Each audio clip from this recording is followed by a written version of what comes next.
Aujourd'hui, j'ai envie de retourner dans le passé. Plus précisément, il y a 4 ans. Non, dégage toi, on va pas parler de toi. On va plutôt parler de toi, de tes origines et qu'est-ce qui s'est vraiment passé. Bon, et pour tous ceux qui disent que je suis en retard, regardez eux aussi ils sont en retard. Le 1er août 2018, c'est à cette date qu'un journal français parle de la première victime de Momo. Ce challenge à l'époque n'est pas encore très connu en France, mais il commence à devenir connu dans tous les pays hispanophones. D'ailleurs, le premier numéro de Momo connu commence par plus 52. C'est donc un numéro mexicain.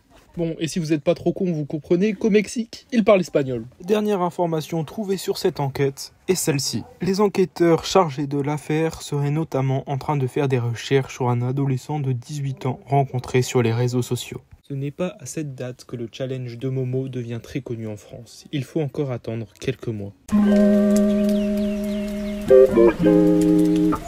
C'est ce 14 octobre 2018 que la première victime française de Momo est découverte. Mais depuis tout à l'heure, je vous parle des victimes de Momo. Mais comment faisait-il ? Très simple, comme vous pouvez le voir, les 2 personnes qui l'ont attaqué étaient des personnes très jeunes.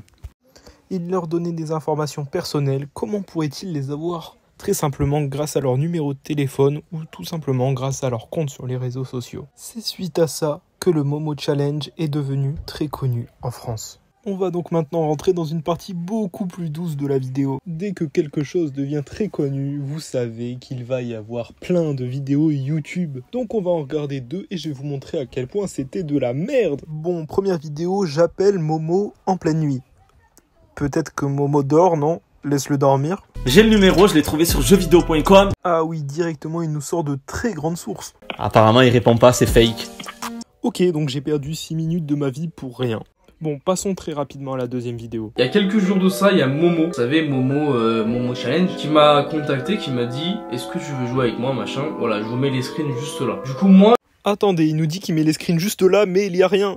Ah, donc ça veut dire qu'il ne lui a rien envoyé. Ok. Il avoue donc directement lui-même que c'est fake. Ok. Bah alors, c'est la fin de la vidéo.